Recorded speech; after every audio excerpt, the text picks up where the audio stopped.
Superficially, the more livable southern desert is also less astonishing and more monotonous, though bare, jagged mountains ultimately close nearly every vista.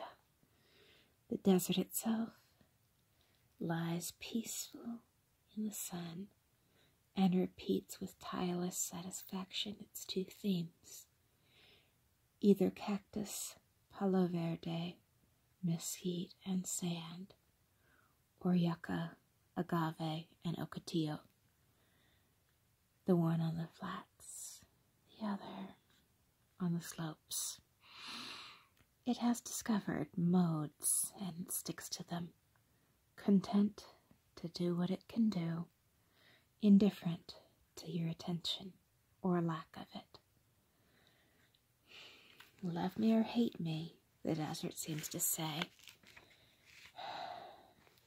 I am what I am, and this is what I shall remain. Go north for astonishment if you must have it. What I offer is different. What one finds after one has come to taking. For the grand general simplicity will be what one takes the trouble to look for. The brilliant little flower springing improbably out of the bare, packed sand. The lizard scuttling with incredible speed from cactus clump to spiny bush. The sudden flash of a brightly colored bird. This dry world, all of which seems so strange to you, is normal to them. It is their paradise, their universe as it ought to be. Can you, like them, not merely look, but live spiritually here? Can you, in this seemingly different land, see what nevertheless flourishes vigorously and lives joyously? See what seems to you not merely strange and interesting, but normal as the icy winter and almost too riotous summers you have taken for granted? Those questions are part of what I want to answer for myself, and are in part why I have settled down for a while in the very middle of a stretch of the lower Sonoran Desert. By fortunate accident, I found the ideal spot, a house not 10 miles from town, but plump in the middle of hundreds of acres of desert, untouched except for the occasional artificial oasis where someone put a home.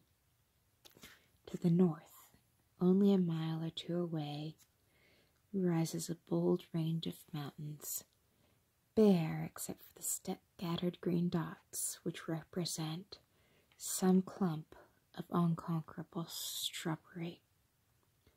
In every other direction, the vista is closed only at the horizon's edge, to which the nearly level desert stretches away. The tall, branching and twisted columns of the giant saguaro cactus are all about me, and through binoculars I can see them striding halfway up the nearest mountainside. They are the most obviously strange, the most plainly theatrical feature of the landscape. Understandably, they have been popularized as curiosities.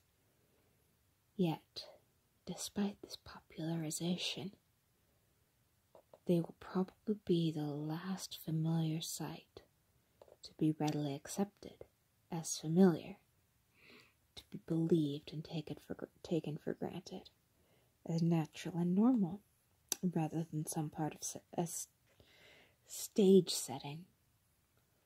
Before I arrived, their white blossoms had faded.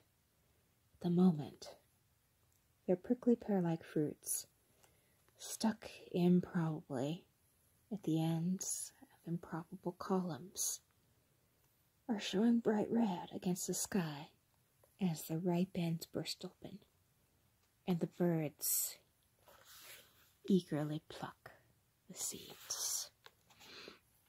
If I step through the gate in my patio wall, I am in a moment in a kind of sparse wilderness which shows no sign of man's intrusion, which belongs still to the creatures who have always lived here. Besides the animals, there are many green growing things of many kinds. There are cacti, of course. Among them, the great barrels which would be specimens at any botanical garden, and at first surprised me. As much as in Africa, I should no doubt be surprised to see lions and elephants not attached to any zoo or circus. There are also the flat green pads of the more familiar prickly pear, grown to unfamiliar size. There are the coppery purple pads of the somewhat less common Santa Rita prickly pear, and also, so omnipresent, one or another variety of the cholla, fierce touch-me-not of the desert, which often assumes the form of a low tree with bark on the trunk and branches, savagely armed with cylindrical pads. The spines are not the minute spicules we first think of. Cacti, when we think of cacti, but much like darning needles in length, strength, and sharpness.